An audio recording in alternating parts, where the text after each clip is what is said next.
Hi, and welcome to this quick tool review. This time around we got another tool from Vevor to take a look at. This is something I wouldn't ordinarily take a shot at, but my wife was interested in this particular tool. She wants to use it for her hobbies and to grind our dog's nails. Maybe that's given a little bit of hint. Let me show you what this is. Well, I'd say it's competing with, but it's not really competing with because they're not in the same category. But let me show you a little something. Over here you have my Nakanishi Expert, and I bought this a long time ago. 3D printed a holder for the handpiece, and this grinder is absolutely a joy to use. It is positively fantastic. It is smooth, comfortable in the hand, powerful, everything you'd expect. But what is the big downside to this? Costs almost $1,000. It is super expensive. But on the flip side, it functions every bit as well as you'd expect something that high-end and polished to work. Stefan Gotteswinter demonstrated this, and once I saw it, I knew that had to be on my wish list. And a few years ago, I saved up my money from my channel and I was able to pick one up, and I have never been sorry. It is absolutely fantastic and a joy to use. So whereas this guy costs $1,000, but is nice and compact, fits in your hand, it also needs a separate power supply. That can be inconvenient, and of course the price. So with this guy from Vevor, we're looking at $39.99, which is practically free by comparison. So if this guy can do what you need it to do for 40 bucks versus $1,000, it's probably worth the inconvenience. I don't expect this to have a lot of power. It claims to be 200 watts, which is a moderate amount of torque. It claims to be able to go between 8,000 and 40,000 RPM. My Expert goes to 50,000 RPM, all the way down to 0, and is very adjustable. This thing is supposedly somewhat adjustable. Comes with a boatload of accessories. The Expert obviously came with nothing. Came with the tool itself and the collet that it came with. You can buy additional collets if you need to. This comes with a kit of tools. Obviously, these are really inexpensive tools that probably, don't have good life expectancy, but still came with a set of tools that you can use to function. Came with a drill adapter. This piece here fits on the end of it, designed to help you drill holes. This one has a clear plastic viewport. I'm guessing this one is so you can use this without eye protection, because it'll protect the bits from flying your way. I don't think I'd use it without eye protection anyways, especially if you're using one of these little cutoff wheels. That's probably not safe.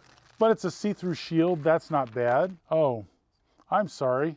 This one is the drill press adapter, because it lets you set depth. So if you want to do repeatable depth holes, you can lock this guy up and drill repeatable depth holes. That's pretty handy. There's a couple other pieces in here that are kind of strange. This looks like maybe a chamfer adapter. I don't know. And I'm not sure what these two are either. These are unusual as well. Oh, this has got a light. Haha. No kidding. Look at that, an LED light. So this puts a light on the end of the drill motor, and all for 39 bucks.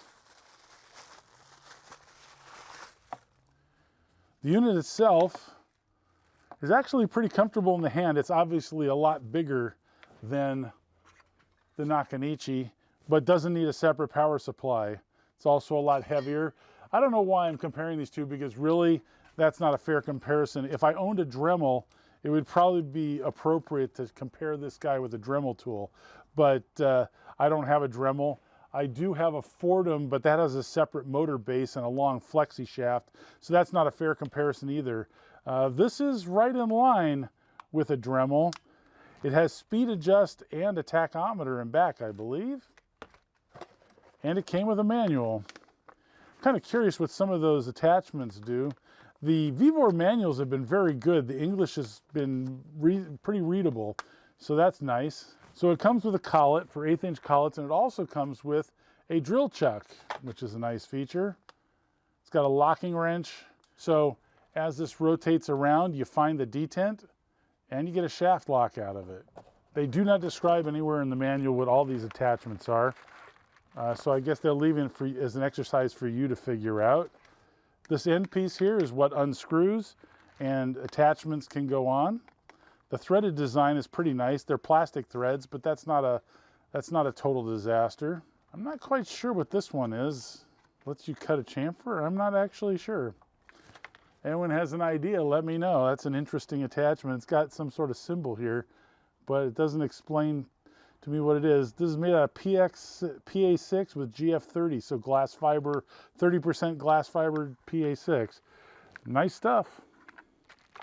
And of course it comes with the thread protector that can live on here normally. All right, let's fire this guy up. It felt like it wouldn't go. This is just a really stiff switch, but it does engage. So there's 8,000 RPM, 9, 10, 11, 12.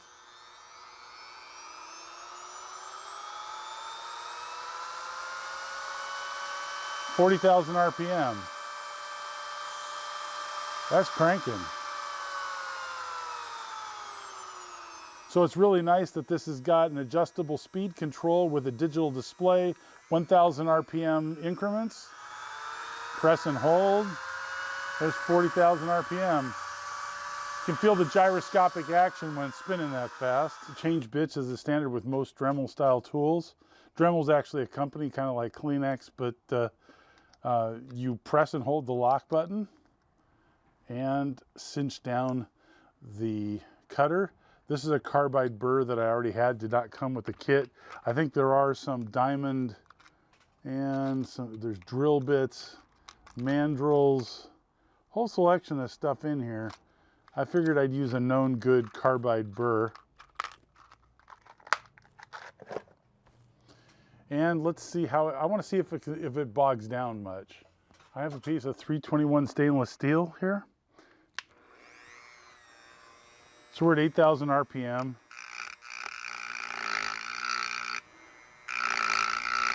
Doesn't bog down very easily.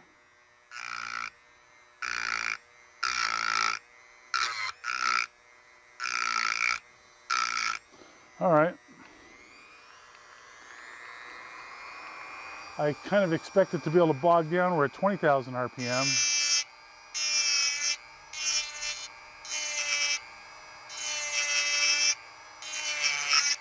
This is a single cut carbide burr, not really bogging down. Here we are, 40,000. Wow, smooth. Doesn't bog down. Not much at all.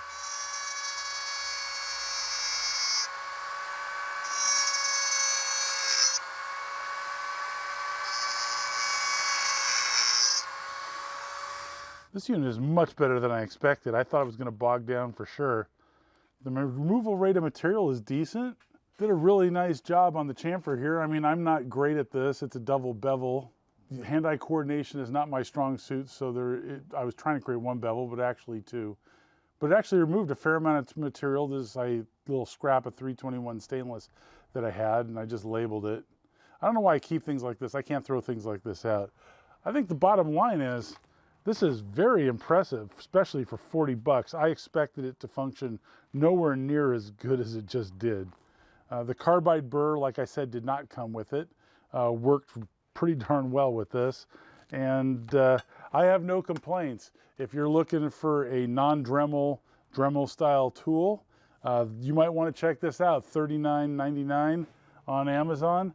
And it's made by Vevor, or you can buy it straight off Vevor's site. I'll put a link below if you're interested. I am genuinely surprised. I thought for sure this motor would bog down.